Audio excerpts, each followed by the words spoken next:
Ladies and gentlemen, the distinguished author, Mr. Aldous Huxley. Brave New World is a fantastic parable about the dehumanization of human beings. In the negative utopia described in my story, man has been subordinated to his own inventions. Science, technology, social organization, these things have ceased to serve man. They have become his masters.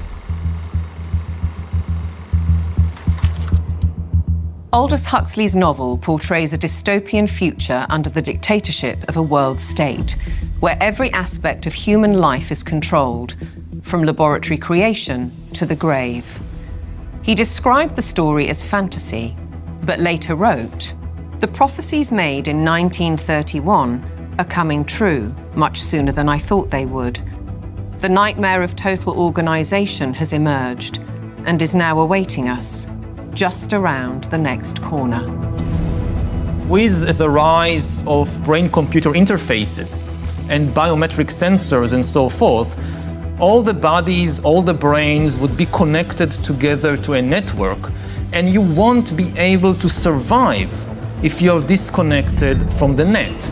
All life on Earth is going to be radically changed. It's a fusion of the physical, the digital, and the biological world. It's changing who we are. These people have gotten to the point now where they are openly anti-human. Everything will be monitored. The environmental consequences of every human action. They cannot happen without digital ID. Once the digital ID is in place, it's game over for humanity.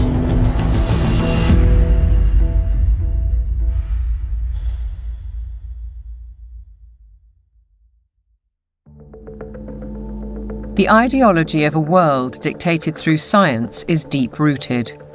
Almost a century ago, a movement was established in the United States, preaching that the population should be governed by an elite of selected experts, scientists and academics, rather than democratically elected politicians.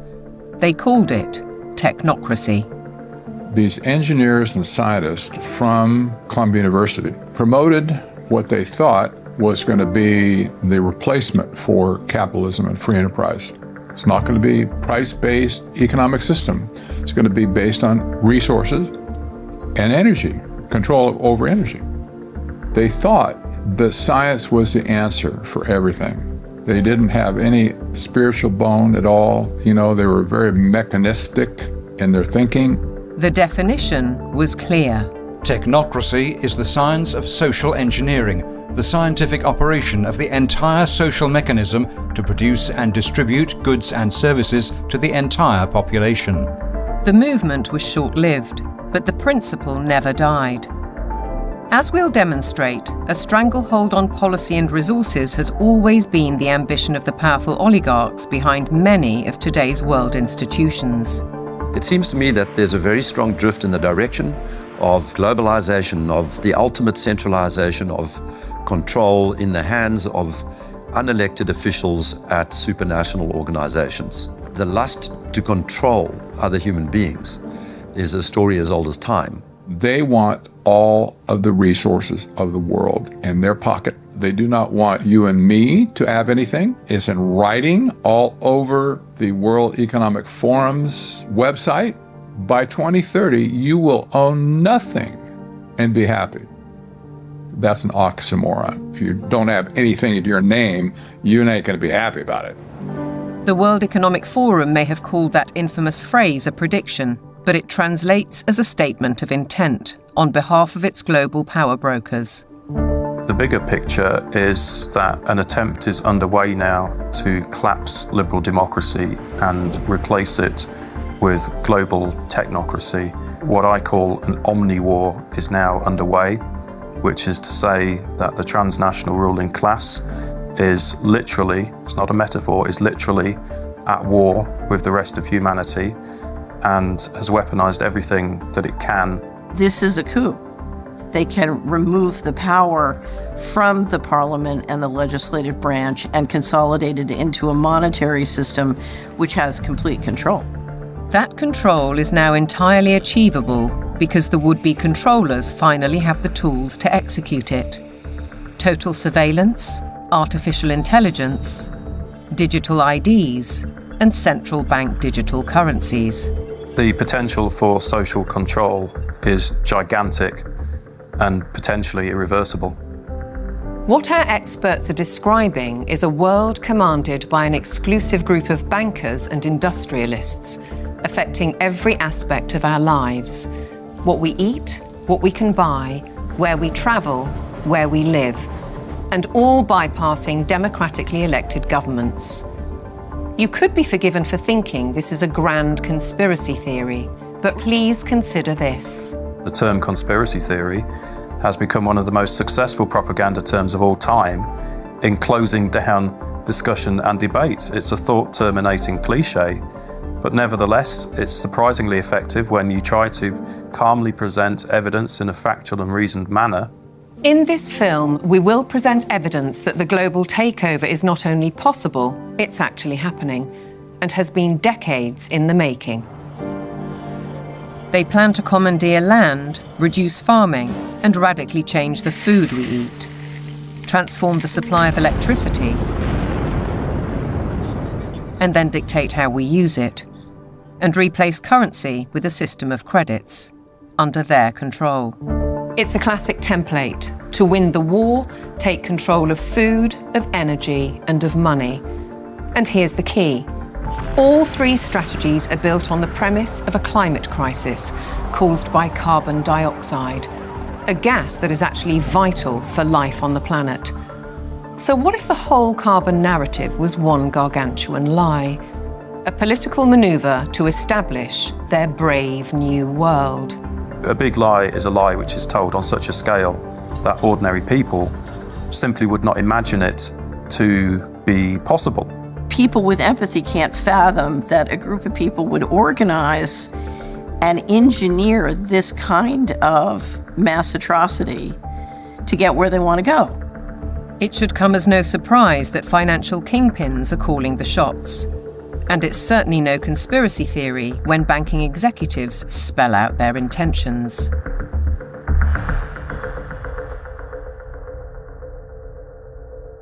We are on the brink of a dramatic change where we are about to, and I'll say this boldly, we're about to abandon the traditional system of money and accounting and introduce a new one. And the new accounting is what we call blockchain. It means digital. It means having an almost perfect record of every single transaction that happens in the economy, which will give us far greater clarity over what's going on. It also raises huge dangers in terms of the balance of power between states and citizens. We are shifting to a new financial system, but the general population is not shifting to a new financial system. It's shifting to a control grid. CBDC can allow government agencies and private sector players to program, to create smart contracts, to allow targeted policy functions. For example, welfare payment. For example, consumption coupon. For example, food stamp. By programming CBDC, those money can be precisely targeted for what kind of people can own and what kind of use this money can be utilized. A key difference with the CBDC is that central bank will have absolute control on the rules and regulations, and also we will have the technology to enforce that. They're saying we can control with rules. We don't need currency anymore. And so it's no longer a financial system or a currency system. It's purely a digital concentration camp. It's a slavery system.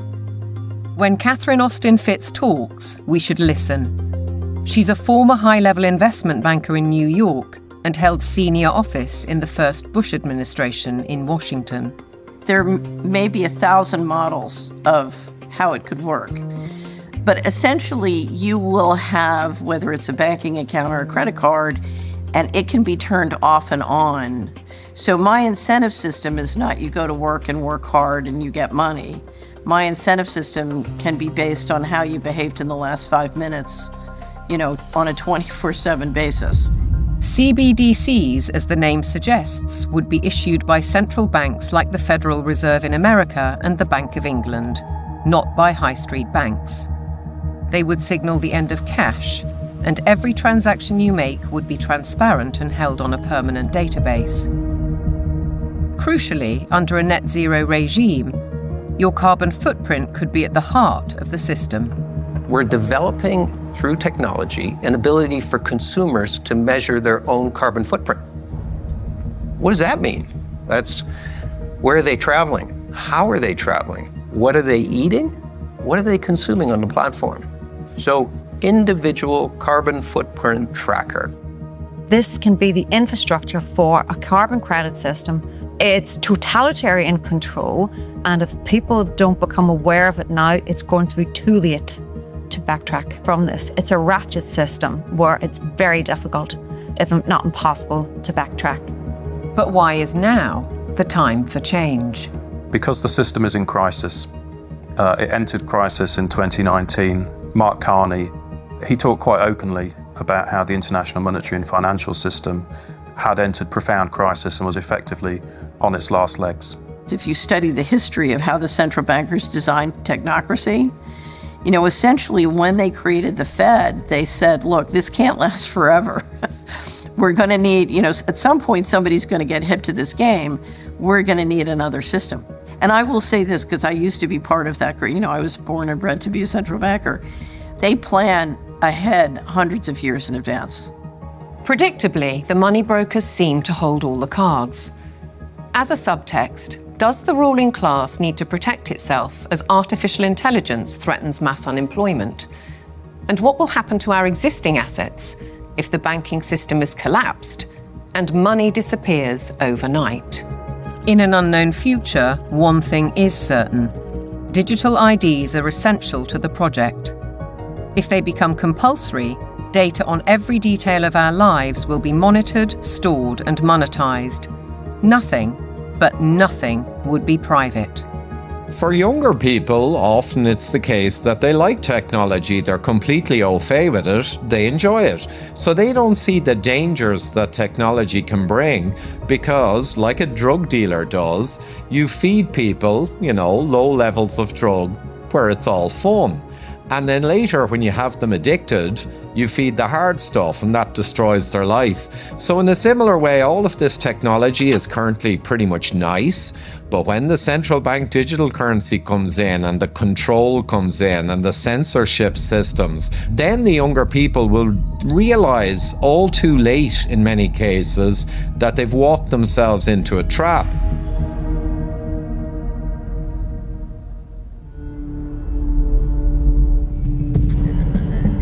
One man who knows the dangers only too well is Aman Jabi, who was at the forefront of digital development in Silicon Valley, California, for 25 years.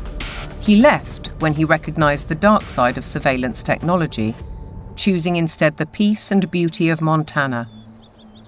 He's an expert in facial recognition. It's a technique that is used to uniquely identify the biometrics of any face. So, in a device like your smartphone, and most modern smartphones in the last 5 or 7 years, they have a 3D camera module in the front of the phone, which you cannot see. Within that module is a near-infrared projector, which projects tens of thousands of dots on your face. Those dots are then distorted based on the contours and the features of your face. And there's a near-infrared camera then takes a picture of that distortion, captures it, and then reverse engineers the exact profile of your face. In the longer term, facial recognition will be used to unlock your digital identity, which is going to be a tool of control for the agendas that are coming down the pipeline. Elements of that control are already with us. Alexa, good morning. Good morning. You are never alone in your home, and this is why. All your devices at home and all smart appliances, they are all connected on a wireless network. Many of these devices will have cameras, many will have microphones, and so they are monitoring everything all the time. Your smart appliances are communicating with the smart meter and sending it real-time usage data. If there's a Ring camera also in your home, a mesh network is formed and all your devices are being tracked within the home, its location, its usage, and all the data is going to Amazon servers. When you leave your home, all modern vehicles are connected to the internet, so your automobile is being tracked all the time. When you're going under a string of smart LED poles and smart LED lights on the highway and in the streets of your towns and cities, those form a wireless network and are tracking your vehicle. They are tracking all the devices on you, from smartphones to smartwatches when you're walking on the streets. So data is being collected 24/7 continuously on every human being whenever you are within these wireless networks. And it's obviously not good for health also because of all the electromagnetic radiation. In the long term, the plan is to pretty much lock up humanity in smart cities, which is kind of a superset of a 15-minute city. They've sold all the state and local governments and countries that smart cities are about sustainability and the good of the city. But in reality, the language from the UN and WEF and their white papers is all inverted. So, air monitoring is really about limiting mobility and no car ownership. Right? Surveillance, control via LED grid is why the smart lighting is there. Water management is about water rationing, noise pollution is about speech surveillance, traffic monitoring is about limiting mobility, and then, of course, energy conservation is all about rationing heat, electricity, and gasoline. Another concept one should be familiar with is called geofencing, and think of it as an invisible fence around you, where you cannot go beyond a certain point, and that will be related to your face recognition, digital identity, and access control. Your smart contracts, SoftBrick can turn off your digital currency beyond a certain point from your house. Our world has been turned into a digital panopticon. That means you can be monitored, analyzed, managed, and monetized. Surveillance capitalists are already making billions of dollars selling our information to big corporations, because this kind of detailed knowledge enables them to predict and influence our behavior. Worse, our children are being exploited. There are a lot of board games and other games that are already in the market and have been for over 2 years that have cameras inside and underneath these LED screens that are observing and scoring and emotionally calibrating the faces of all the children. So are all the iPads that they use in schools. They're all manipulating children's behavior by what they display on the screens. And child data is big business. There's a concept called social impact investing, which people should read up on. If your kids are in schools, they are already being traded on Wall Street in real time. They can bet on groups of kids, whether they're going to be successful or not, whether they're going to become computer scientists or environmental engineers. So children have become essentially a commodity and have been for years with this system. And once it's fully in place, it is going to be used to fully control the behavior of children as well as how they behave with respect to, diversity, equity, inclusivity, etc. The Chinese have already gone one step further. Classrooms have robots that analyze students' health and engagement levels. Students wear uniforms with chips that track their locations. There are even surveillance cameras that monitor how often students check their phones or yawn during classes. These sensors pick up electrical signals sent by neurons in the brain. The neural data is then sent in real time to the teacher's computer. We've been drawn into this digital spy network in the name of convenience, connectivity, safety, and especially entertainment. The 3D world of cyberspace creates virtual lives that are often more exciting than reality. Why is this technology being developed? It's all for the culmination of this digital prison from which there will be no escape after all the switches are turned on. The critical switch would be the introduction of those digital IDs and central bank financial control, a world of zero trust. Zero trust is based on a simple principle. Never trust, always verify. Zero Trust is a protocol that is implemented by cybersecurity companies. And what it really means is we don't trust you, and you have to prove who you are all the time, 24/7. So think of it as going from a world of implicit allow to default deny. In tomorrow's world, once Zero Trust is implemented in, say, retail, everything will be behind plexiglass doors with a 3D camera, and it'll only be unlocked through your digital identity and facial recognition if you have the available carbon credits in your digital currency. If you've reached the limit of your allowance, it could be access denied.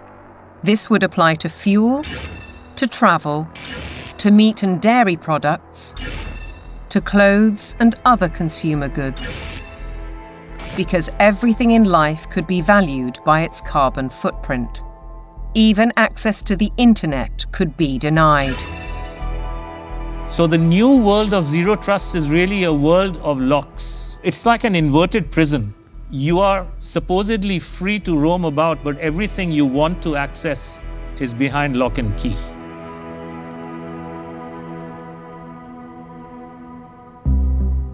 Most advances in science, including AI, bring great advantages to the world. They can enhance and improve human endeavour in almost every walk of life. But you don't have to be a scientist to see the flip side. They're constantly monitored by facial recognition cameras that are able to instantly put a face to a name. Now, the Chinese are also ranked, given a mark out of a possible 950 points. For now, the number is a sort of bank credit rating, keeping track of everyone's spending habits. It may seem scary, but it's just like that here. We're used to it, and anyway, we don't have a choice.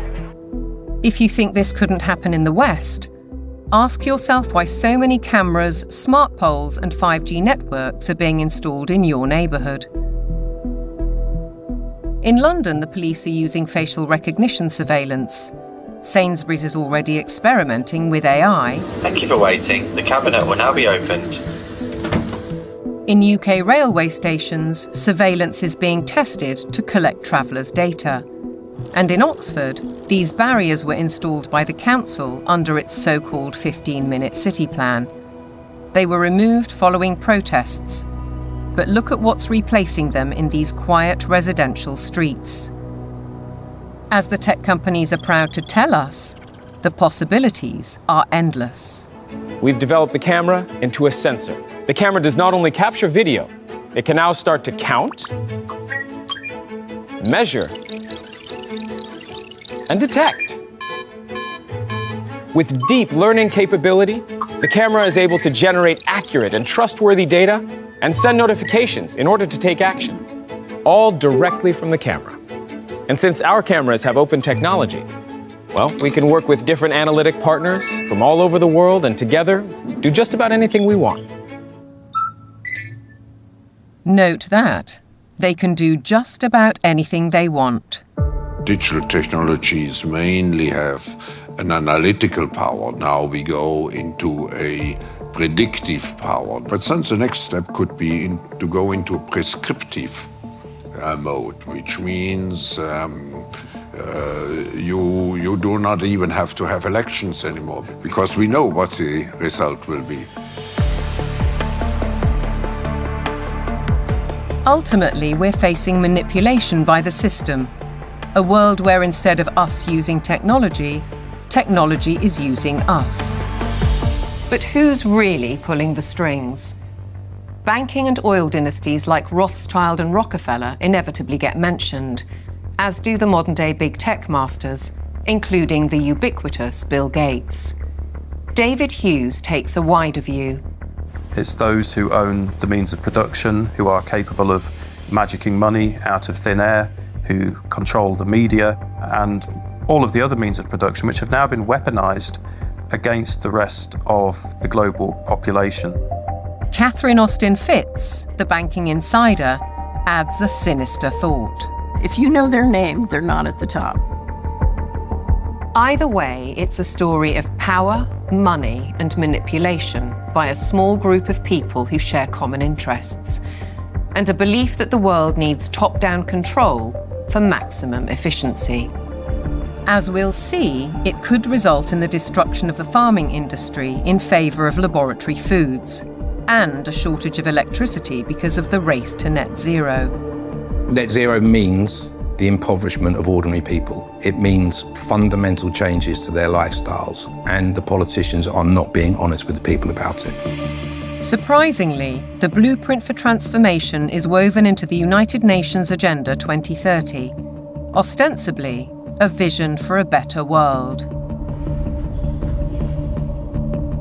Excellencies, ladies and gentlemen, I say again that taken together, the 2030 Agenda for Sustainable Development and the Paris Climate Agreement provide humanity with a master plan for a sustainable way of life on this planet.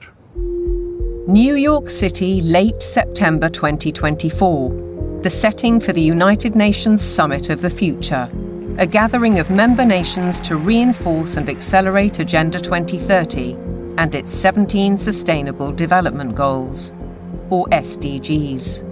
The plan has a broad spectrum and is full of worthy ambition. But behind those deliberately bright and colourful boxes lies a darker theme, a shifting of influence and potentially power towards unelected world bodies. The strategy goes back well into the last century, and pressure is growing, because the goals are far behind targets set at the grand relaunching in 2015. 17 inspiring Sustainable Development Goals, the SDGs. Our aim is clear, our mission is possible, and our destination is in our sights. To end poverty and hunger, address inequality, protect our planet, and build a life of dignity for all. It appears to be a noble and ambitious programme for a perfect world. And who could argue with those aspirations? But critics insist the goals are not what they seem. Alex Newman is a journalist and broadcaster who's been investigating the issue for 15 years. He has his own way of interpreting the rhetoric. You have to learn to speak what I call UNEs. You have to know what the terms mean if you want to truly understand what is being discussed. When they talk about peacekeeping forces or the peacekeeping role of the United Nations, they're actually talking about the war-making capabilities of the United Nations. So you have this Orwellian doublespeak. When they talk about transparency, more often than not, they're talking about eliminating your privacy. Human rights is another very, very good example. They make very clear in this document that your rights can be restricted under the guise of public order or morality or whatever the case may be. And so they're saying, here's your rights, but by the way, they're not really rights. We can revoke them at any time. The UN is filled with contradictions like this. Like, for example, when they talk about gender equality, right? A normal person in the Western world thinks gender equality means a woman has a right to earn money, to own property, to have all the rights and privileges that a man would have. When you look at the individuals who lead this movement within the UN, you're talking about radical feminists. You're talking about people who are very interested in dissolving the nuclear family. As you dig into these goals, it's very clear we're dealing with something far more nefarious. Once you look past the marketing slogans, the kind of warm and fuzzy, we're going to end hunger, which again is just window dressing, you realize that this is actually a blank check for totalitarian global control. Author and campaigner, the late Rosa Koire, called out the plan more than a decade ago. It is the biggest public relations scam in the history of the world. But it's far more than that. It's a blueprint. It is the action plan to inventory and control all land, all water, all minerals, all plants, all animals, all construction, all information, all energy, all means of production, and all human beings in the world. What can be measured can be managed and ultimately monetized. In fact, a study at Yale University has calculated that the natural assets of the world are worth $5 quadrillion. Is this the basis of the new world monetary system? And is it the deep underlying reason for the United Nations project to rewild 50% of the Earth by 2050. They talk a lot about biodiversity. They want you to think of like, oh, we're going to preserve the toucans and the parrots and the lizards. But when you actually dig into this, what they're talking about is creating, and they're working on it now, an international database with virtually all of the genetic material of all of the species on the planet. And then they want to start mixing and matching it. Bill Gates, ultimately, and his buddies want to end up in total control over all life on the planet. Is it a coincidence, then, that Bill Gates has become the largest private landowner in America while planning to build smart cities in which to corral the general population? What is indisputable is that the oligarchs of global business are embedded in United Nations policy. They don't care about the planet. They care about getting in. Finance goes to where it gets the greatest return. There's a move into the green finance. It's all about profit. It's not about the planet. This is not conjecture. Under the guise of climate change and net zero, vast fortunes are already being amassed. Take carbon exchange markets. Companies emitting excess carbon dioxide can buy credits from businesses that are carbon negative. But increasingly, many are paying a high price to offset their emissions against land schemes.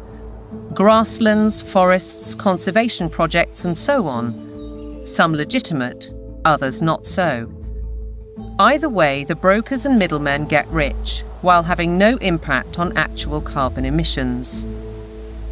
We've also seen the emergence of natural asset companies, whose name says it all.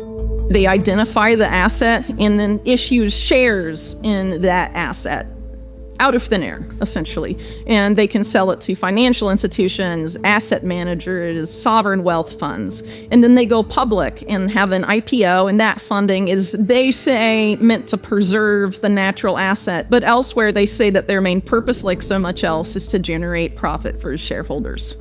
It has nothing to do with preserving the environment. That is literally just the talking point they think will stick and sell. We're all in it together. We got to save the planet. So let's allow the bankers to create a new racket that makes the natural world collateral. So if everything in nature is to be traded on financial markets, setting a value on the land we walk on and the air we breathe, why do we, the public, have no say? There's no route that an ordinary person can take to make a representation to United Nations. So it's fundamentally undemocratic. What it has done is build relationships with billionaires.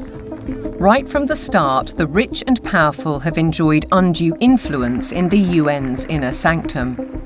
In fact, the Rockefeller family part-financed its headquarters in Manhattan. To hand you, Mr. Lee, my father's check. Thank you, Mr. Rockefeller.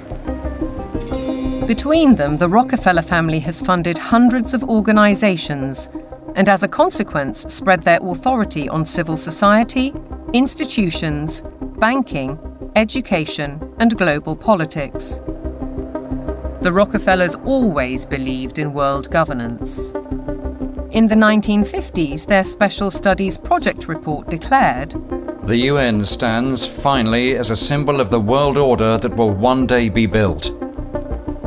In 1973, David Rockefeller co-founded a non-governmental organization which still carries international power today, the Trilateral Commission. Its stated objectives revived technocracy and in turn planted the seeds of the UN's Sustainable Development Agenda. They said at the time that they were going to create a new international economic order. It was all over the literature. The goal of the new international economic order was not to get richer in the sense of money. They knew even back then that eventually the fiat currency system of the world was going to disintegrate. So the goal became to actually capture the physical resources of the world. All wealth historically has come out of the ground. They wanted to take away everything that they could possibly take away from the nation states of the world and from private individuals of the world and stuff it into the global common trust where they would administrate it and they would be the ones getting licenses for the resources to turn around and make stuff. The financial kingpins have long seen themselves as masters of the universe, manipulating global affairs through institutions like the International Monetary Fund and the World Bank. Is Agenda 2030 the defining act for complete control? And how significant was the global response to COVID-19? As the world builds back from COVID-19, we have a once-in-a-lifetime opportunity to make investments that will strengthen the economy and improve public health, and fight climate change for generations to come. One might ask why the UN needs a multi-billionaire finance and media player as a special envoy, or why Mark Carney, the former governor of the Bank of England, who called for a new global monetary system, is the UN's special envoy for climate action and finance. And then there's Larry Fink, the boss of BlackRock, the world's largest asset management company. He's a board member of the World Economic Forum, and as we'll see, has driven the UN's goals through investment strategies for the past 20 years. All three are principles of the Glasgow Financial Alliance for Net Zero, a partnership with the UN. With the green economy worth trillions to corporations and investors alike, it's hard not to see a conflict of interests. Are the bankers raising money to achieve United Nations goals? Or are the goals a Trojan horse to change the world's financial control systems? Now consider the events at Jackson Hole, Wyoming in August 2019, only 3 months before the COVID outbreak. It's when Mark Carney delivered his call for change, and BlackRock proposed a new financial mechanism, Going Direct, which in principle allows central banks to channel capital direct to large corporations.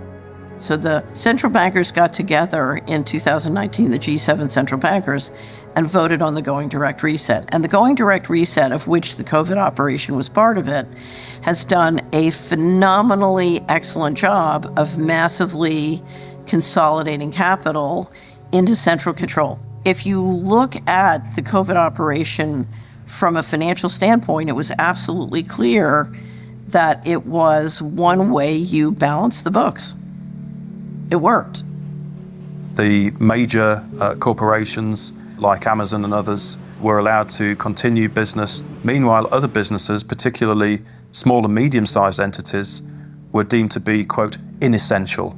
Many of them were put out of business. And so what we saw was a global wealth transfer of a reported $3.3 trillion from the working classes and the middle classes to this kind of super rich billionaire brigade. The people who ran the operation made an absolute fortune. It was economically, as a taking, it was a huge taking. And that included billions of pounds of taxpayers' money going to pharmaceutical firms for so-called vaccines. Whatever the truth around COVID, Dr. Hughes says the response deployed dangerous elements of social control, what he calls weaponized deception. We see techniques of shock and awe being applied through the lockdowns, techniques of isolation, making reality seem strange and threatening. All of this helps to depattern the mind. These are all well-known military tactics. Look them in the eyes and tell them you're doing all you can to stop the spread of COVID-19. Stay home, protect the NHS, save lives. These are, in fact, very nasty and very vicious techniques which were deployed against the public of multiple countries at once.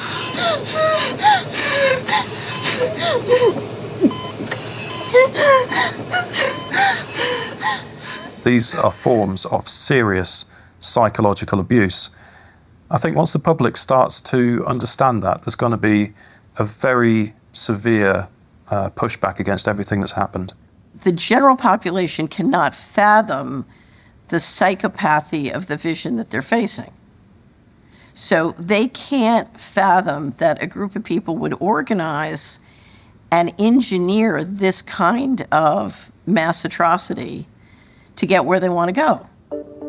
Be aware then of the World Health Organization, the UN's most powerful agency.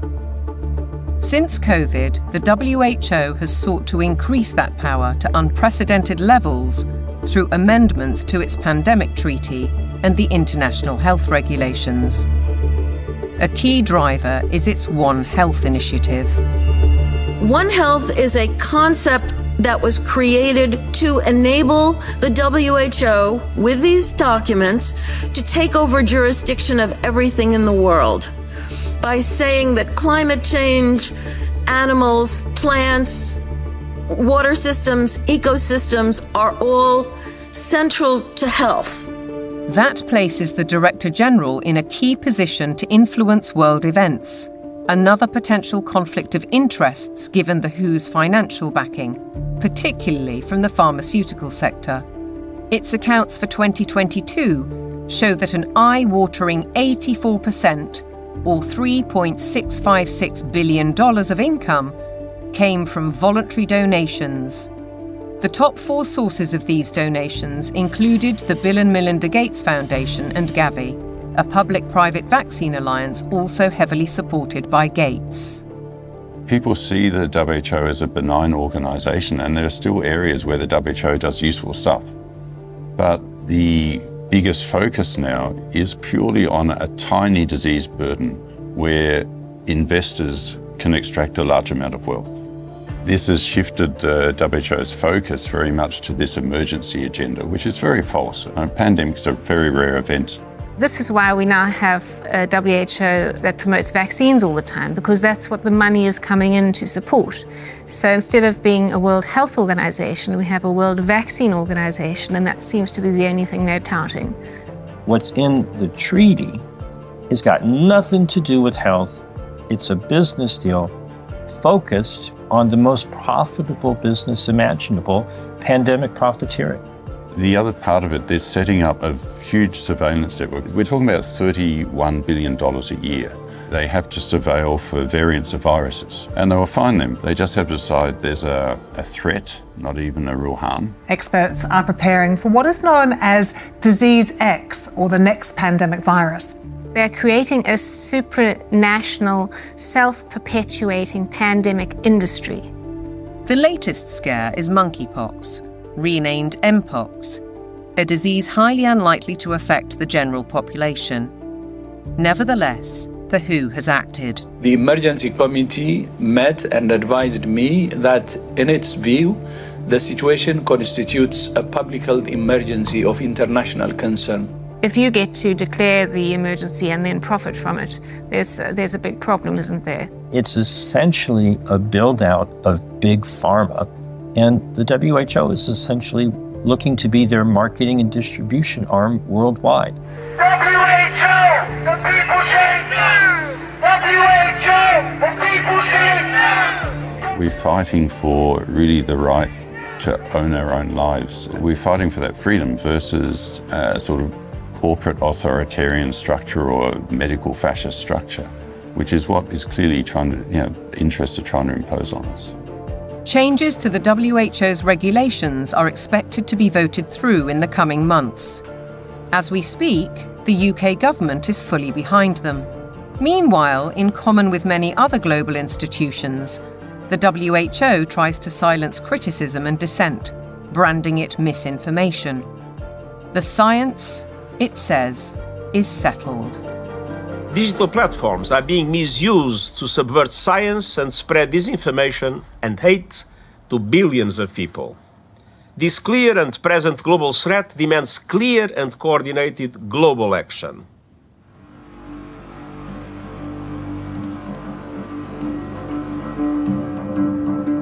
I have a little rule of thumb for diagnosing a centralization scam.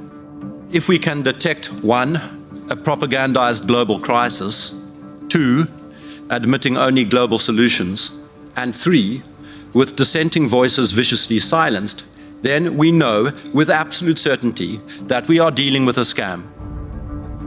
Control, dictate, eliminate debate, the hallmarks of a totalitarian regime.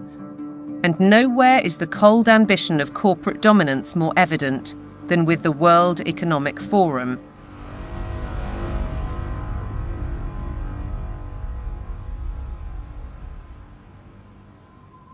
Klaus Schwab founded the WEF in 1971. His mentor was Henry Kissinger, statesman, political shaper, and close confidant of the Rockefellers. The organisation now employs 800 people and has programmes in business, academia, and in training future global leaders. It's far more than its famous annual meeting in Davos. Over the last 50 years, the World Economic Forum has blossomed into an enormously influential organization with all of the major corporations as stakeholders or trustees and all funding the World Economic Forum to ultimately fund the UN World Government Plans and Agenda 2030. Klaus Schwab is the public face of stakeholder capitalism, a planned system of central ownership and control that has little to do with democratic process and is uncomfortably close to communism. It's a partnership between global corporations, governments, and what Schwab refers to as civil society, NGOs, and so-called think tanks. The agenda is driven by finance, which gives the unelected and unaccountable oligarchs huge influence, if not control, over policy. The UK's Prime Minister, himself a one-time member of the Trilateral Commission, has already declared his interest. You have to choose now between Davos or Westminster. Davos. Why? Because Westminster is too constrained, and it's closed, and we're not having meaning. Once you get out of Westminster, whether it's Davos or anywhere else, you actually engage with people that you can see working with in the future. Westminster is just a tribal shouting place. Starmer seems to forget that he is elected by the people, to serve the people through Parliament. That's his democratic duty. And while he refuses to listen to our farmers, he entertains the globalists in Downing Street and publicly doubles down on his philosophy. I'm determined to deliver growth, create wealth, and put more money in people's pockets. This can only be achieved by working in partnership with leading businesses like BlackRock to capitalise on the UK's position as a world-leading hub for investment. To underline the influence of non-elected, unaccountable policy drivers, consider this document from 2004. It was commissioned by the UN and produced by financial institutions, including the World Bank. It cited research by the WEF. The result was the emergence of environmental, social, and governance metrics, ESGs. The ESG is an attempt to turn financial power into governance without going through the democratic process, or without the normal process of making law. ESGs allow major asset management companies such as BlackRock to impose ideologies on businesses and consumers across the world through their investment strategies. BlackRock's billionaire chairman and CEO, Larry Fink, also a board member of the WEF, remember, is clear. You have to force behaviors. If you don't force behaviors, whether it's gender or race or just any way you want to say the composition of your team, you're going to be impacted. Now we get ethics, green ethics, racial ethics, gender ethics, driving corporate decisions about who may have money, what they may use their money for, and how they're going to behave in society and what they're going to do with it. This is a new form of political power that isn't accountable, isn't transparent, and it isn't democratic. We, the public, are being manipulated. Our lifestyles, our culture, and our future, be it through forced woke ideologies, intrusive technologies, so-called pandemics, censorship, or information which is too often propaganda. Your compliance is vital to the agenda. To impose global solutions, the leadership needs you to believe in global problems. Climate change is here, it is terrifying, and it is just the beginning. The era of global warming has ended, the era of global boiling has arrived. This stuff is so fantastically stupid. It's hard to believe that they're doing it. There is no climate emergency. That is a total scam. If they came out and said, hey, we want to destroy your economy, we want to destroy the middle class of your country, and then ultimately we want to make you a slave to a one world government, it just wouldn't be as appealing as saying we're trying to save the planet for future generations.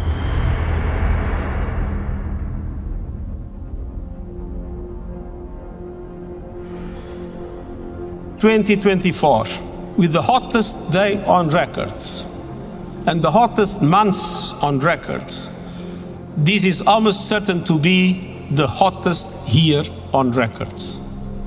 And the masterclass in climate destruction." Statements such as that are amplified by emotional footage from all over the world. But is any of it true? I do not think there's a climate crisis, and I base that on all the evidence and the climate data sets that we build to answer questions just like that. We actually use satellites to monitor the global temperature, the true global temperature of the atmosphere.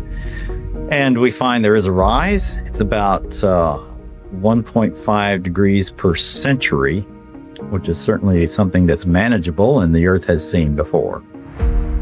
Compared to the 19th century, which was about the coolest century in the past 10,000 years, we're warmer. But we're about the same as we were 1,000 years ago, and certainly cooler than we were about 5,000 to 8,000 years ago.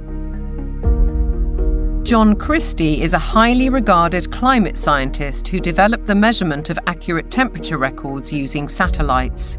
His evidence is critically inconvenient to the climate change industry. I'm not popular in most of the climate community, that's for sure, because much of the climate community depends on climate model results. Tens and hundreds of millions of dollars have gone into that industry of climate modeling, and I show, well, you folks have failed. But yet they prop up the entire political world that tends to support this. In 2017, I came to work and there were 7 bullet holes in our office suite. And so some people are pretty upset that the evidence that we build and show that can stand the test of time and can stand up to cross-examination is just not going along with their issues and their desires. So let's consider these statistics on the Earth's atmosphere.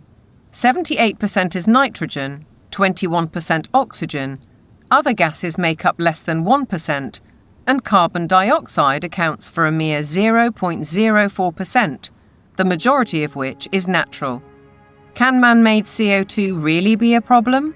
Roy Spencer and I are going on the assumption that all the warming that you see is due to carbon dioxide emissions. And so we find that that's a pretty modest warming. But see, that's a big assumption. Mother Nature is able to warm up the planet without extra CO2. And so we are just saying the worst case scenario is this warming of about 1.5 degrees. And that's certainly not a catastrophe at all.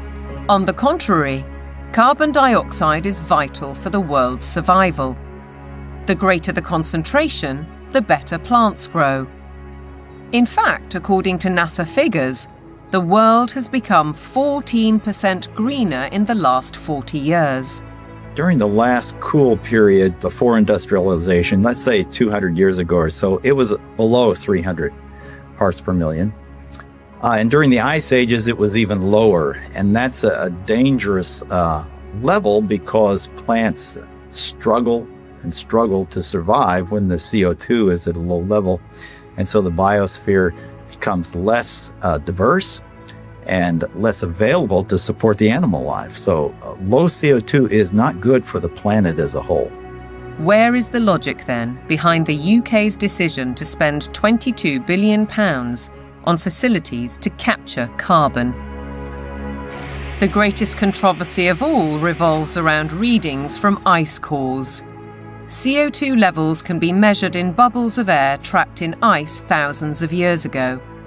By aligning this to temperatures, scientists have argued that carbon dioxide is the cause of global warming. However, closer inspection leads to the opposite conclusion.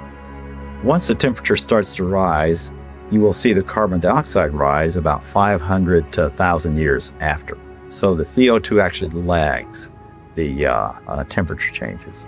But what of the extreme weather events, which are increasing and driven by climate change, according to everyone from the top of the United Nations down?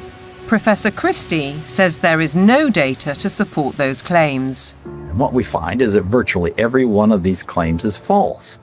The extremes are not increasing. Hurricanes are not increasing in intensity or frequency. Same with tornadoes or thunderstorms or floods or droughts. It's just going along like it always has with the natural variability. Why aren't we looking at the surface data sets that are constantly adjusted upwards? Why aren't we looking at the 40.3 record at Conisbee, which the Met Office is very proud of, on July the 19th in 2022? And when we did a freedom of information request at the Daily Sceptic, we found that there were 3 Typhoon jets landing on a runway next to the measuring device, because Conisbee, as they call it, is actually RAF Conisbee. It's a military airport. The temperature lasted for 60 seconds. Sticking a thermometer up the backside of a jet aircraft is not probably scientifically the best place that you can sort of determine temperature measurement, particularly when you then morph it into a global database, which the Met Office has, and then tell dear old Antonio Gutierrez that the globe is boiling. The whole thing is junk. How we came to the point where we think that we're going to prevent bad weather from happening by eliminating fossil fuels is just about the most nonsensical, illogical thing that I can imagine. And the whole world is caught up in this nonsense. So how did the carbon story take hold?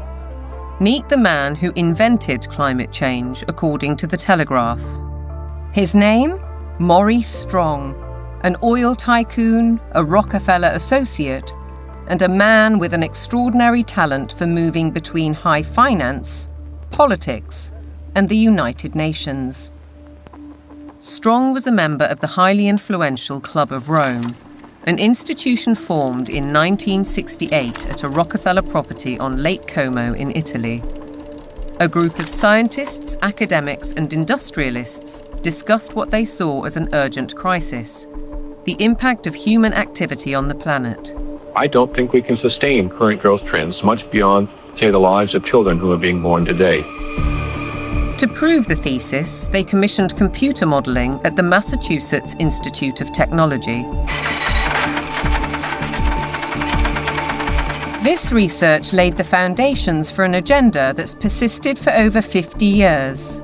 Cut use of autos, use less electric power, have fewer children, limit growth.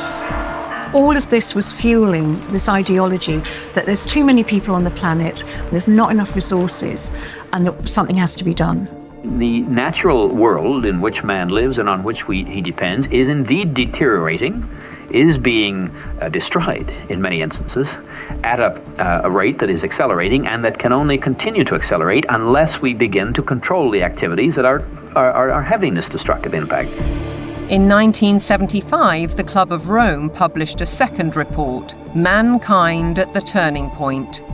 The lead quotation was telling. The world has cancer, and the cancer is man. The report concluded, the solution of these crises can be developed only in a global context with full and explicit recognition of the emerging world system, a new world economic order, and a global resources allocation system. In other words, technocracy, top-down control of everything, including populations. But if that was the solution, a worldwide problem was required. Climate change provided the answer, as admitted in a later Club of Rome document. This is the quote from page 115. In searching for a new enemy to unite us, we came up with the idea that pollution, the threat of global warming, water shortages, famine, and the like would fit the bill.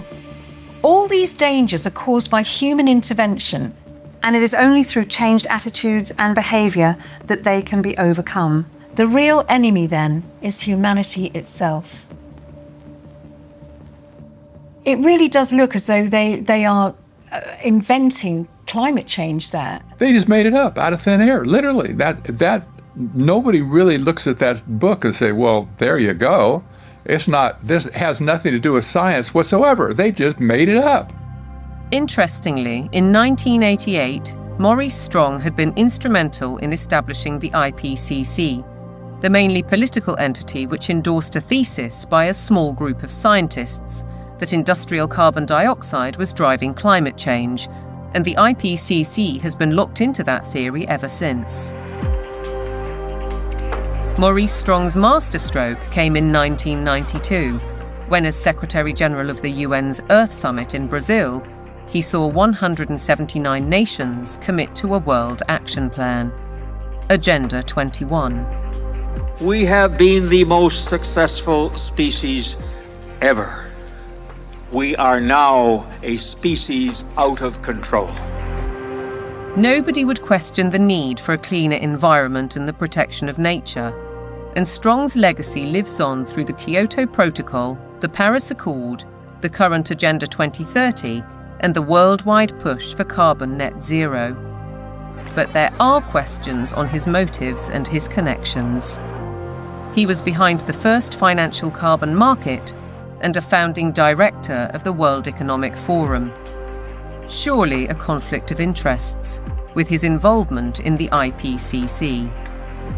A skeptic might ask why nearly all research grants in almost 40 years have gone on developing IPCC carbon dioxide theories, while anyone who raises questions is ridiculed, cancelled, or has their career stalled.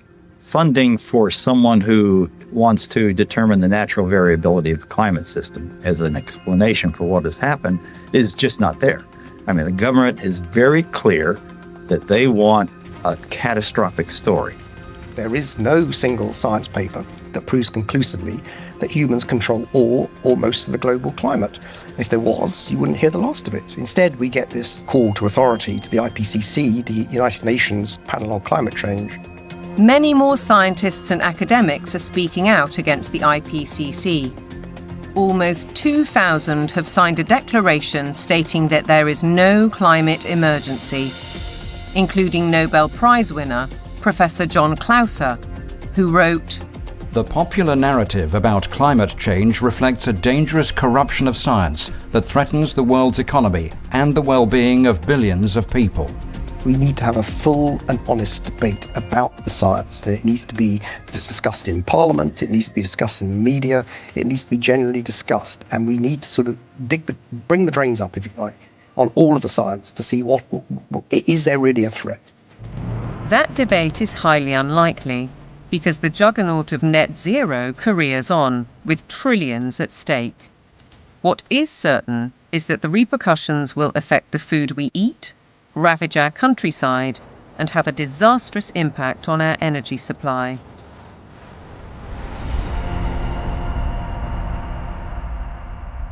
If you cannot set a credible course for net zero, with 2025 and 2030 targets covering all your operations, you should not be in business. Well, net zero is insanity.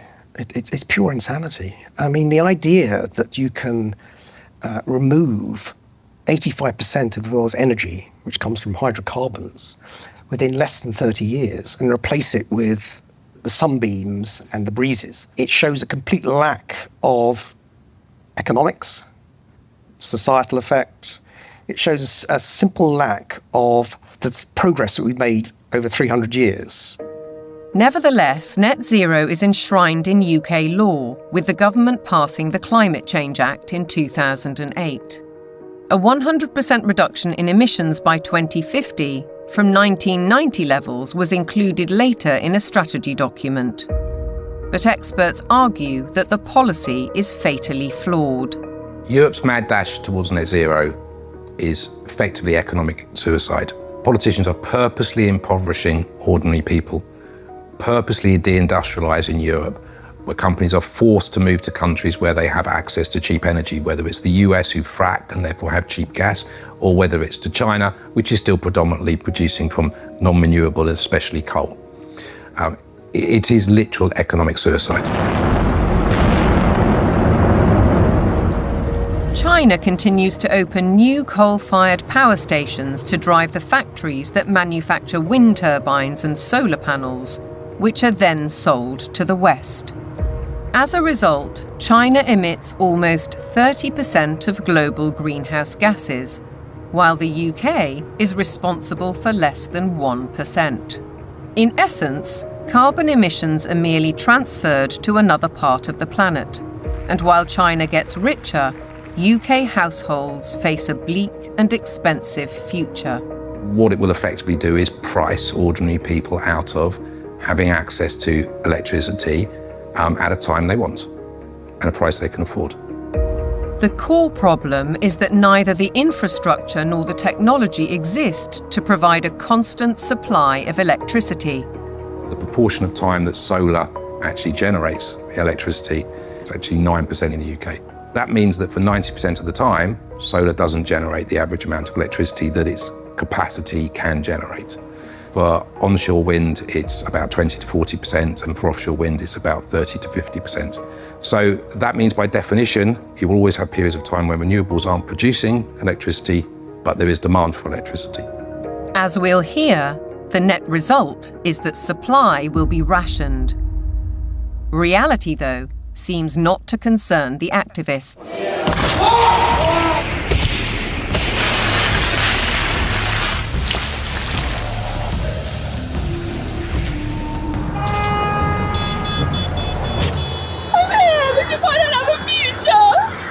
I look at some of these hysterical youngsters and some of the hysterical oldsters as well, screaming about the climate is collapsing and all that sort of thing. And you think you haven't got a clue what would happen if you removed hydrocarbons. You haven't got a clue. You'd be back in service, like probably your ancestors were. You'd be skivvying on the land, in big houses with warlords, calling themselves aristocracy and all that sort of stuff. You want to go back to that? Fine. Get rid of hydrocarbons. Many of these apparently grassroots protest groups are backed by organisations such as the Climate Emergency Fund, financed by billionaires like the oil heiress Aileen Getty. And if they claim to be environmentalists, they conveniently ignore the bigger picture. Thousands of wind turbines are disrupting coastal waters, changing habitats, affecting marine life, and killing seabirds. Landscapes are being scarred by the production of lithium for electric car batteries, and by cobalt mines in Africa, where child labour contributes to huge corporate profits. How does the loss of thousands of square miles of farmland to vast solar parks meet the UN's biodiversity goal?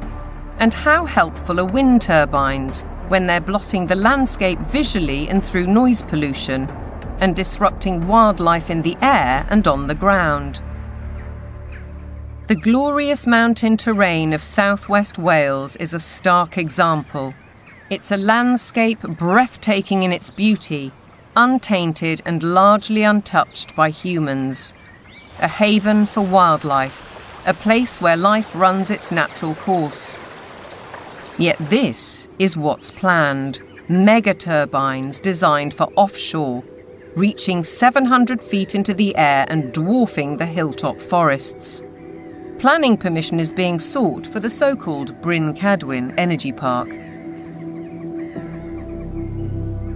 If you put one in the valley floor, it would be standing some 40 metres above the valley floor, so above the horizon. But they're not putting them in the valley floor, they're putting them on the top of the hills.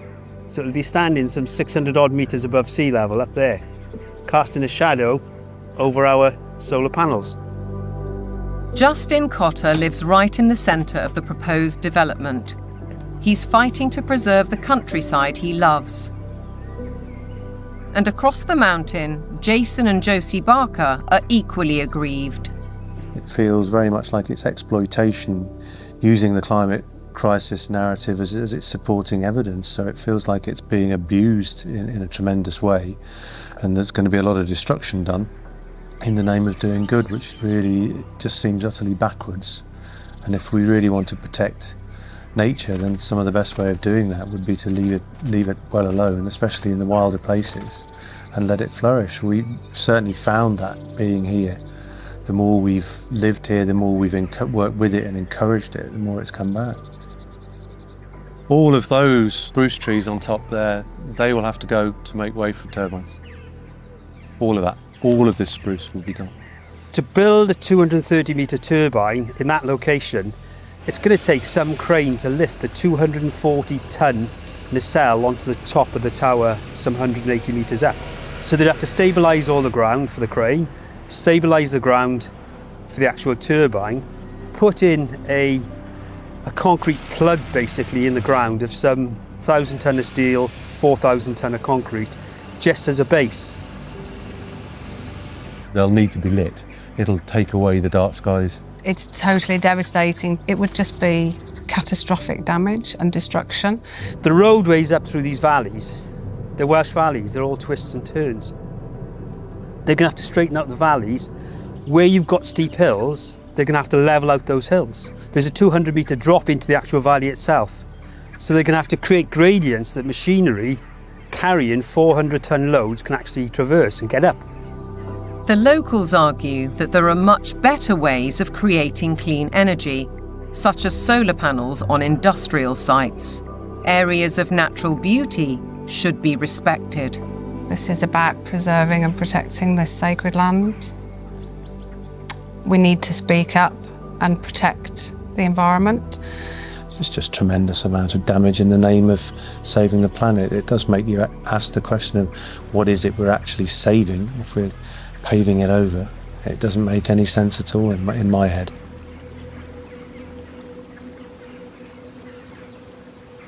The proliferation of turbines and solar panels certainly seems at odds with protecting biodiversity, and experts argue that the economics simply don't add up.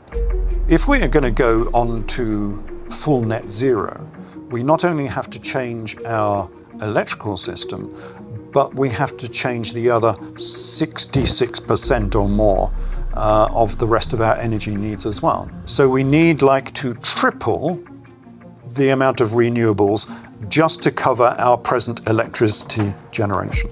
And then we need to triple again to cover all of the other usages like, transport, space heating, and industry. So it's almost a tenfold increase in the amount of renewable energy that we're producing. Ralph Ellis has analysed 3 government reports and says all have grossly underestimated costs. 2 of the reports ignore the need for that crucial backup when the wind doesn't blow and the sun doesn't shine. At present, this is the only such site, Dinorwig in Wales. But going by the government's own figures, Ellis says the equivalent of 2,000 Dinorwigs would be required. The overall cost would run into trillions of pounds. It's an energy fantasy because none of this has been thought through. Battery plants are one alternative to back up the national grid, like this one already constructed in Australia. But again, they offer limited supply. We're facing a situation where, if fossil fuels are eliminated, it will be impossible to maintain a constant supply of electricity. You can't instantly put on new supply, so what you have to do is control demand. And to be honest, they're quite open with this. If you look at the National Grid's latest paper on this, they talk about demand management. And the system is, well, electricity will only be available at a price you can afford when the wind is blowing and when the sun is shining. And when the wind isn't blowing and the sun isn't shining and the 1 or 2 hours of battery storage have been used up, the way they will reduce demand is by simply increasing the price of electricity so that demand falls to the available level of supply. Part of the control that the government has, or part of the means by which it can manage the demand, is through the use of smart meters. Effectively, smart meters allow them to do minute-by-minute pricing, which means that as the intermittent renewable production goes up and down, they can effectively change the price at which you can use electricity. So essentially, it's going back to pre-industrial age, where the weather determines our lifestyles and our energy use. A government-sponsored report from the UK Fires Organisation agrees that targets will not be met, and therefore electricity usage will have to be cut. They say we'll have a quarter of the power by 2050, and they say there'll be no travel, there'll be no meat or no beef lamb, There will be restrictions on clothing, and we will live in mud huts. And it's not an exaggeration. They use the word earth. The United Nations use the word bamboo, impacted earth, soil detritus. This is what they're writing. But what of the claim that renewable energy will be cheaper? Not so, says Derek Bertelsen. We can also look at the accounts of these renewable energy companies. And what we see if we look at those is that the cost of production is considerably higher than the market price of electricity. And therefore, without these subsidies, these renewable companies would go bust. Ironically, the anticipated reduction in supply comes at a time when demand is about to skyrocket, with the explosion of surveillance systems and artificial intelligence. BlackRock's Larry Fink predicts that by 2030, data centers will use 30 times more power than a single city. Where's that power going to come from? Are we going to take it off the grid? What does it mean for elevated energy prices for everybody else if it's that? I think it's going to represent some huge societal questions that we have not addressed. The negative side. Forget about the use of it, but just the generation of it is massive power. If the race to net zero will affect our energy, it could also have a devastating effect on our food, as global policies and the march of corporations accelerate.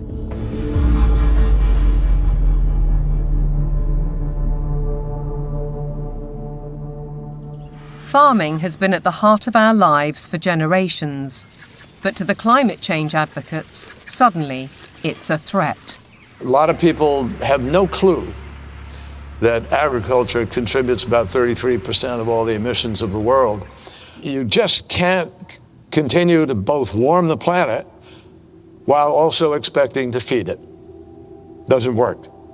One thing John Kerry didn't mention was that farming and agriculture contributes 100% of the food that we need to eat. So that's a little kind of an important detail that he ought to have mentioned. And I think what we're dealing with here is actually a global war on agriculture. I believe they are demolishing our food infrastructure, partly to cause a crisis, right? And I guarantee you, mark my words, we're going to be in a food crisis and they're going to say it's climate change. I wouldn't say it's about saving the planet, no. I would say it's about land grab and about profiteering and corporatization of our food sector. It's basically the pharmaceutical industry taking over the food supply.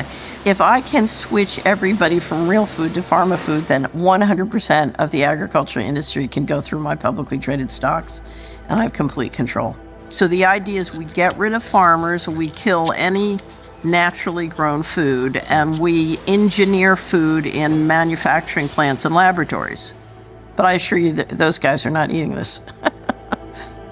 Bill Gates is one of the familiar corporate faces, and he's investing heavily in the food revolution under the guise of avoiding climate disaster. Cows alone account for about 6% of global emissions. So we need to change cows. And while he talks up the perceived problem, Gates is pouring money into the supposed solution: artificial meat and genetically modified crops. Crucially, anything that is invented or altered can be patented. The core of his agenda is he wants to do in agriculture and pharmaceuticals, by the way, what he did in the computer world.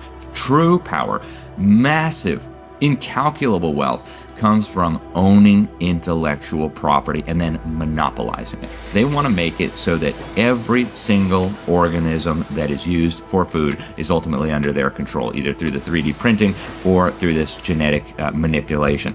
So we're moving now very rapidly toward this totally centralized food system where a tiny handful of corporate interests in bed with totalitarian government will dominate the food supply so that there is only a giant public-private partnership with total control of all food, all energy, and I believe water will be next. While the global machinations continue, thousands of farmers fear for their livelihoods. And the new UK government's first budget has multiplied those fears. By reducing relief on inheritance tax, they're penalising those who would want to pass their farms to sons or daughters. The National Farmers Union described it as a disastrous budget for family farms that would snatch away the next generation's ability to carry on producing British food and see farmers forced to sell land to pay the tax. For Kelly Seaton, concern goes well beyond her family farm in Cheshire. It makes me feel incredibly sad that the dairy and meat industry is so vilified. You will never find anything as nutritionally complete as milk and meat. The food that is going to replace milk, meat, and all of the other products that we produce in this country is going to be very nutritionally lacking. They will starve us from nutrients, and then the pharmaceutical companies will probably pick up the slack on that, all of which create a profiteering circle. No Farmers, No Food was set up to campaign against untenable net zero and climate change policies. Farmers, says Kelly, are being dealt a deeply unfair hand. When cows are blamed for climate change, it does make you question everything. And I think this is where a lot of farmers are waking up to the fact that there's a lot of lies being told to us. The problem with the current carbon system is that a lot of big corporations are offsetting their carbon. So most dairy producers now especially, but other farmers as well, are having to record their carbon footprint on systems that aren't fit for purpose. They are woo-woo figures pulled from the sky, quite frankly, and then the big corporations are using that data to offset their carbon so that they can look better, again, at the same time as beating us with a stick and saying that we're the ones killing the planet with these girls. The methane emitted by cows' digestive system is part of the argument against them, but Kelly says that's just hot air. The grass that they eat would produce the same amount of methane whether they ate it or not. OK, they do speed that up, but the other thing they give us is this, muck, which we put on the fields to fertilise the fields and reduces our reliance on buying in fertiliser. 200 miles to the south, Ed Rhodes farms 188 acres of Devon countryside. He's not part of the No Farmers, No Food movement, but agrees that the whole narrative on cows and climate change is wrong. As farmers, we recycle carbon all the time. That's what we do. You could almost define farmers as carbon recyclers. We're an organic beef, sheep and vegetable farm. We run a fairly traditional system of rotational farming. We'll have a field which would be growing a brassica crop for 1 year, a non-brassica crop for another year, such as broad beans or sweet corn, and then we have a break for that field, so it goes into a predominantly grass and clover mix. That allows the soil to recover from the work that we've done with it while we've had the vegetables growing. It also allows things like the clover to put nitrogen back into the soil. So the livestock are absolutely essential for grazing that grassland. We also mow it so that the hay, the silage that we take from those fields are fed to the cattle in the winter. The bale I'm sitting on, the bedding that they're standing on, is all mown from very rushy areas on our farm. The animals then dung onto that. We compost that. That gets spread onto the land primarily where we're growing the vegetables to put the fertility in, and that's what then produces our crops. If you remove livestock from the system, you have no system. Farmers like Ed Rhodes work with knowledge and passion, but still have to comply with a labyrinth of government rules and regulations, including carbon monitoring. And now land itself is under threat. Corporations such as British Airways are buying farms to plant trees for carbon offsets, while other areas are being declared sites of special scientific interest, restricting or even preventing use for crops and livestock. And then there's the United Nations SDGs. Goal 15. Protect, restore and promote sustainable use of terrestrial ecosystems. Consequently, rewilding programmes are impacting farmland across the world. In the UK, for example, the government is planning to set apart 1,200 square miles for wildlife habitat by 2042. That's an area almost as large as Cornwall. And in America, dams are being removed and river courses reopened, disrupting water supplies for crops. Goal 13 states, take urgent action to combat climate change and its impacts. As a result, the Dutch government plans to close 3,000 farms to meet EU emissions targets, drawing widespread protests. And in Denmark, farmers face paying £80 for every cow they own in a world-first tax on meat. Goal 7. Ensure access to affordable, reliable, sustainable and modern energy for all. One result: cultivated land is disappearing under vast solar parks. How does this square with the UN's biodiversity goals or even ending hunger? Maybe they're questions for Ed Miliband, the UK's Secretary of State for Energy Security and Net Zero. He's cleared the way for a huge solar park on prime farmland in East Anglia, an area big enough to site 1,745 football pitches. It's a crime to take food productive land out for solar panels, which are unrecyclable, potentially not that productive going forward, and not feed the planet. It is absolutely catastrophic. We've gone from being 78% self-sufficient in 1984 to now less than 60% self-sufficient. I think it's about 54%, which I think is set to fall even further this year. On top of all that, British farmers are being paid not to produce food under schemes like the Sustainable Farming Incentive. Kelly Seaton understands that many farmers accept the money to balance their books, but has this warning. When you look at how many farms are selling up, how many arable farms are struggling, we're walking into food shortages, and I think we're going to end up eating more processed food, maybe lab-grown meat, and I think that's part of the plan. The squeeze on farming is self-evident. Our supply of natural food is under very real threat, just as the WEF predicted. Worse than that, Catherine Austin Fitz says that with programmable currency, you wouldn't have a choice. No one in their right mind would ever eat this stuff. But the reality is, once they have control of your transactions, they can dictate what food you can and cannot buy. If they want you to buy pizza made with insect-based flour, that's what you're going to get.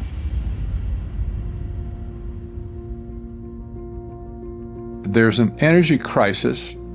Even though there is an abundance of energy, there's a food crisis, even though there's plenty of food to feed the world. There's a water crisis, even though 70% of the Earth's surface is covered with it. There's an air crisis where CO2 is declared the enemy of mankind, even though it's necessary for life to exist on Earth. There's a resource crisis, even though there are abundant resources to support everyone. What's with us here, you know? Who created all these crises? They did it. Just as clear as the nose on my face. It's all been a sham. All the essential things of life, they've been declared to be scarce, because things that are scarce you can control.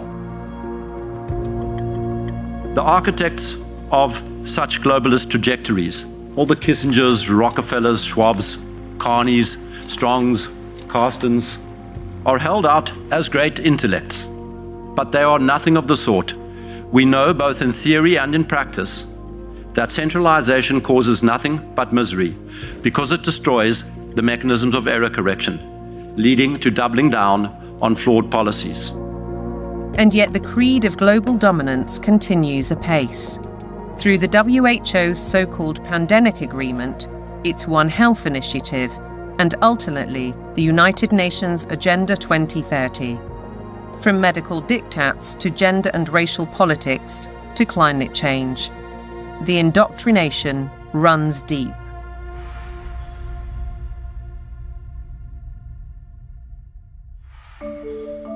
Local councils have been sucked in by the tentacles of global power, encouraging them to spend vast amounts of time and taxpayers' money on climate schemes, without challenging the rationale. Local councils have taken these actions because they are part of or lobbied by a network of green organisations throughout the United Kingdom, for example, UK 100, there's also C40 Cities, and there's the Global Covenant of Mayors. And these organisations require local authorities to sign pledges that say they're going to ban cars from streets, we're going to make people vegetarian, and we're going to restrict certain forms of trade faster than is required by national government. They've been able to do this because democratic engagement at the local level is so weak. The voters' decisions are completely outweighed by the influence of the green blob, essentially. One organisation, Climate Emergency UK, has introduced scorecards, a league table to compare the progress of councils. It brings both pressure and opportunity. Environmentalism creates the idea that a local councillor is a planet saver. And of course, there are organisations that, like the UK 100, that are going to flatter people in that position. They're going to indulge those people and say how important they are, whereas most of the rest of the public are going to probably see them and say, what the hell are you doing? Ben Pyle emphasises that such organisations are not grassroots initiatives. Civil society has been bought and it's been organised around the interests of its billionaire philanthropists. Newspapers and television also consistently push the same story. We've been hearing about the threat of climate change for decades, but now we can't ignore it. Here, the climate crisis is very real, and it is getting worse. What mainstream media does in following this narrative is that they exclude vast areas of climate science. They exclude all the sceptical scientists. By the BBC, which has done it for 20 years, saying that you cannot have any other view apart from the settled narrative, is doing an enormous disservice to science. Journalists and broadcasters are schooled in the carbon doctrine by organisations such as the Carbon Literacy Project, which claims to have trained 1,000 BBC employees. Meanwhile, Sky joined forces with the psychologists of the Behavioural Insights team to produce this initiative: How the Power of Television Can Nudge Viewers to Decarbonise Their Lifestyles. The recommendations included: give green content more screen time, more salience in plots and scenes. Use kids' content to encourage positive environmental behaviours amongst children and their parents. How then can we possibly expect impartiality in reporting? Rather, we're served with propaganda, statements that nobody seems willing or able to question. It is unequivocal that human activities are responsible for climate change. I can take current media and almost any climate story I can write, I think, a very effective counter. It's like shooting fish in a barrel. This is endemic to a media that is ill-informed and has an agenda. The agenda is to promote alarm and induce governments to decarbonize. There's an organization called Covering Climate Now, which is a nonprofit membership organization. Their mission is to promote the narrative. They will not allow anything to be broadcast or written that is counter to the narrative. Among the 500 plus media partners on the Covering Climate Now website are Reuters, Bloomberg, ABC, CBS, MSNBC, NBC, Channel 4 News, The Guardian, The Daily Mirror and The Lancet, as well as several British universities. Funders of Covering Climate Now have included the Rockefeller Family Fund, the Rockefeller Family and Associates, and the One Earth Fund. It's true that the mainstream media only report one side of the story and that most of them are in the pocket of the powerful people who are trying to implement these changes. I don't question that at all. But it's also true that people are listening to them less and less and reading them less and less. We see independent media people with much larger audiences than mainstream papers. And I think that phenomenon will gather pace now. That rise in independent voices has seen institutions like the UN, the WEF, big tech companies and broadcasters like the BBC wage war on what they call mis, dis and malinformation. They don't appreciate views they can't control. The fight for truth is on. A partisan media, obsessed local councils, and then there are the universities, which should be the first and last bastions of objective research and open debate. But here too is a story of outside pressure. With the drop in government funding, the shortfall has been made up from other sources, and those tend to be NGOs, private organisations. For example, the Gates Foundation and the Wellcome Trust. Invariably, money from private organisations will come with vested interests. These vested interests, according to Professor Moss, drive university teaching towards business goals and ideologies at the expense of critical thinking and levels of academic achievement. One new initiative is the European Network on Climate and Health Education, led by Glasgow University. Medical students have been trained to accept that climate science is an established fact. Increasingly, climate change is harming people's health. You could say it's the largest health emergency of our time, and I do need to be ready to help tackle this challenge. Can the outcomes really be free of prejudice when the backers include the WHO and major pharmaceutical companies? This new collaboration will help train the next generation of medics with the skills they need to treat the health impacts of climate change and deliver more sustainable healthcare.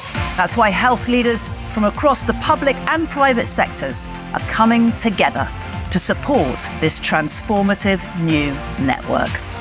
Academics, right from the beginning now, are socialised to orientate their research towards the money. So this, I think, is quite damaging when it comes to fearlessly pursuing the truth wherever it may lead. That doesn't really happen anymore in academia. It's more about pursuing the money wherever that might lead. It makes me feel distraught. It makes me feel that the whole purpose of university learning has been subverted. The influence and ambition of big business, the mission creep of so-called woke thinking, the cancel culture, the suppression and smearing of those who dare to question. Shockingly, the conditioning starts in the youngest of minds.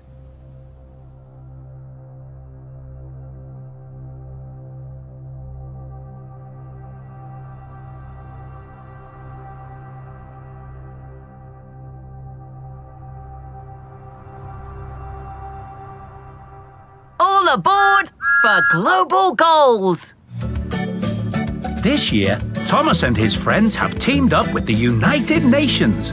The world of young children is supposed to be one of innocence and joy, but it's been permeated by the global ideologies of the United Nations. If you go to goal number 4, it deals exclusively with education. And when you think education, recognize they're talking about indoctrination. The Sustainable Development Goals. Under the surface of it all is this effort to bring all the children of the world into this one world globalist system. And what's so remarkable about this to me is that it's not even hidden anymore. Take part in the global movement to save our world from being destroyed. How will you fight climate change? Try meat-free meals. Reduce your electricity use. Give your clothes a second chance. We died! It's kind of your fault! And you can never ignore Greta. The eyes of all future generations are upon you. And if you choose to fail us, I say we will never forgive you. I don't want you to be hopeful. I want you to panic. We want action. We want justice. Let's want action. And we want now. No more coal, no more oil. Keep your... I want you to feel the fear I feel every day. I want you to act as if the house was on fire, because it is. This propaganda relentlessly promoting fear in various ways, be it disease, be it climate, I think is having a very damaging impact on young people's mental health. The disasters that continue increasingly to afflict the natural world have one element that connects them all: the unprecedented increase in the number of human beings on the planet. We're asking children to believe they are a scourge on the planet. I have a problem with children believing they shouldn't be here from the off.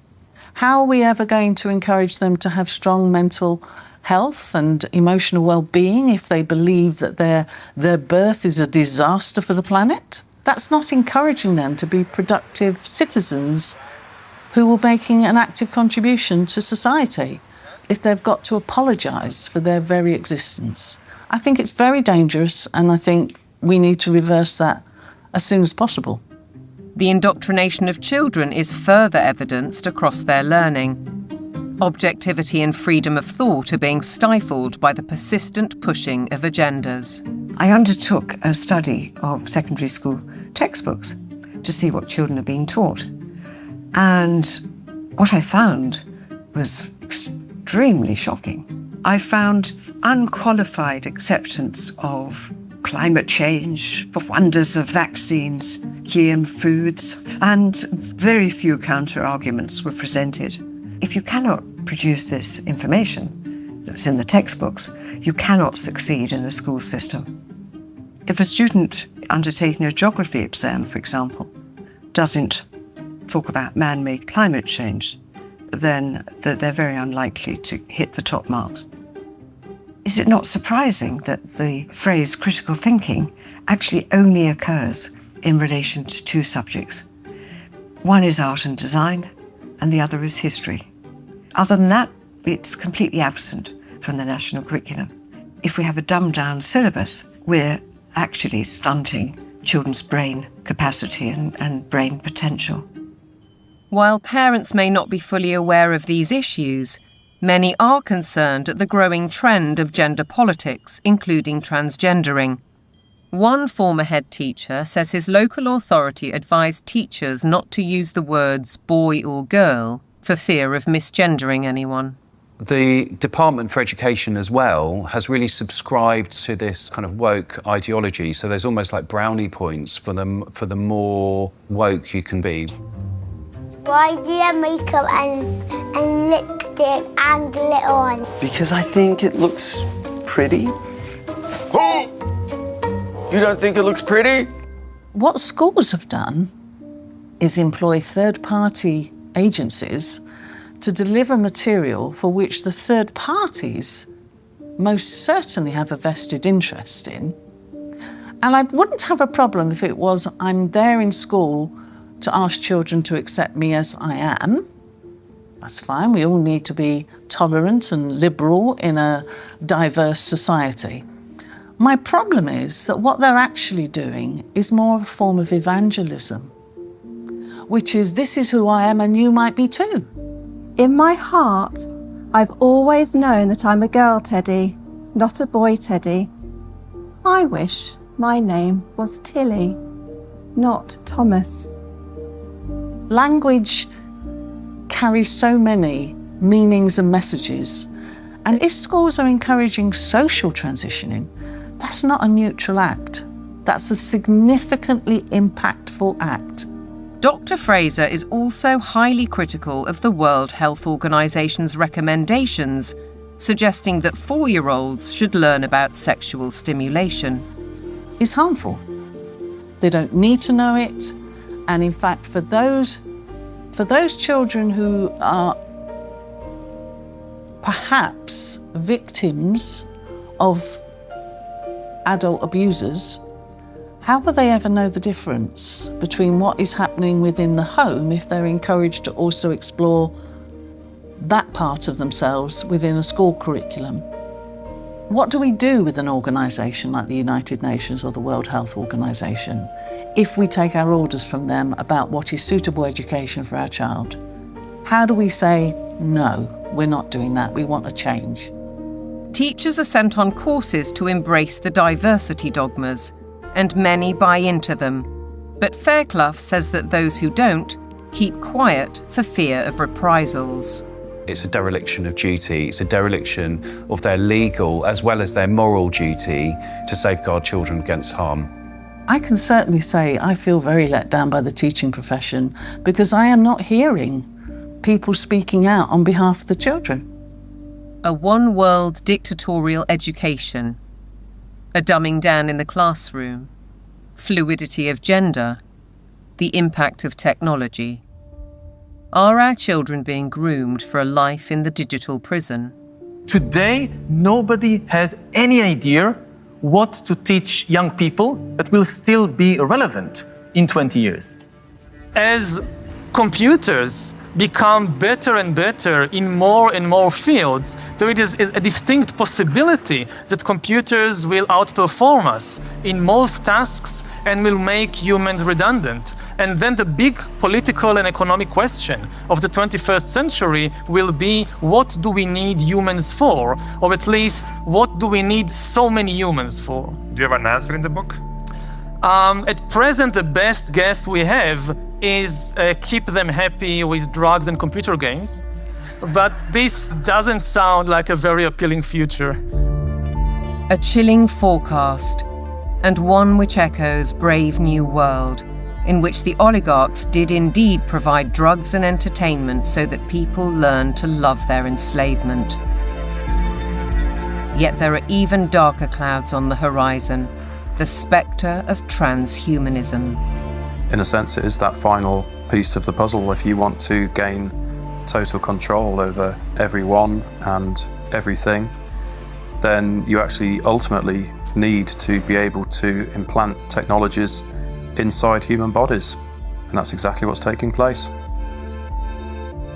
Artificial intelligence, the metaverse, near space technologies, and I could go on and on. Synthetic biology.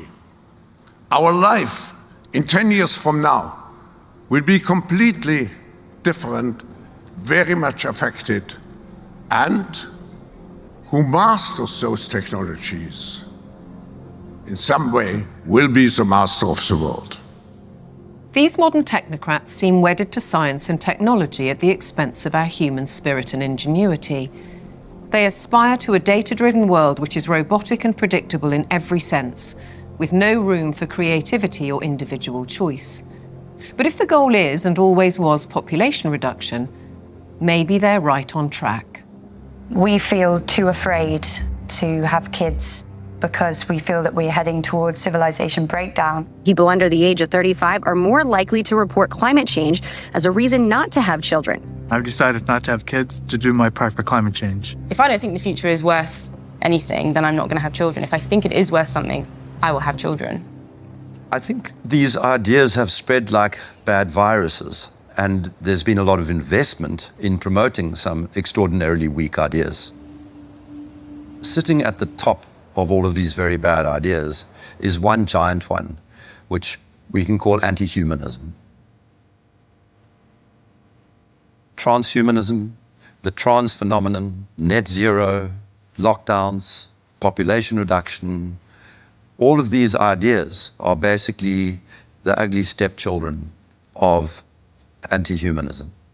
They are, as I read it, essentially two competing ideas in the world at the moment. One is that humans are the best feature of the observable universe, the only creatures capable of creative thought and generativity and of creating explanations for how reality works, that humans ought to be revered and ought to be cherished, that we should plan for their flourishing, that we should be planning for the flourishing of as many people as possible, that human agency ought to be respected, that civil liberties ought to be respected, and that the imposition of top-down, one-size-fits-all policies on humanity is completely incompatible with that kind of worldview. Set up against them are people who regard humans as the scum on the surface of the little blue dot, people who regard humanity as some kind of blight, people who believe that the earth needs rights to protect it from these horrible humans. And I think it is a deeply sad reflection of the state of our societies that so many people live in the latter camp, but I'm definitely not one of them.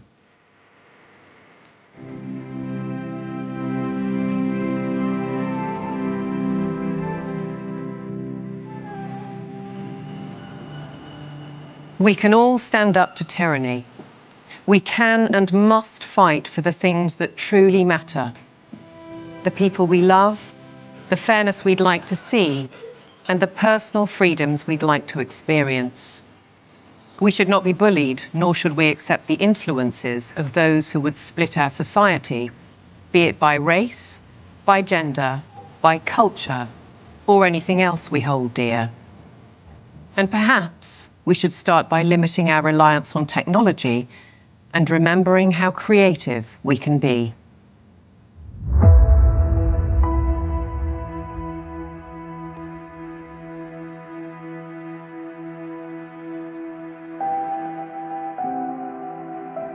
Once you've seen it, you can't unsee it. You can't go backwards. So what that means is that over time, more and more people are starting to see this now. The powers that be have no choice but to keep pushing forward for their global technocracy. They're the ones who are attempting the controlled demolition of liberal democracy. They have only one route they can go, and they are tobogganing towards disaster. On the other side, we the people have no choice but to fight back against all of this. I don't expect that we're going to just be able to tell the truth indefinitely without consequences, but we must continue to do it. We must, for the sake of our children, for the sake of humanity, for the sake of generations yet unborn. We have no option but to stand against this evil. If you look at where this thing is going, I'm not going there, okay? And whether God takes me out or the leadership takes me out, I don't care. I'm not going there. And the only way we cannot go there is if we can find a better pathway. And the only way we're going to find a better pathway is with transparency. If I want to live as a virtuous human being, I need to live amongst people that are free. And if one understands that one mustn't live on their knees, even if you have to die on your feet, you must share truth, because truth is the weapon for free people.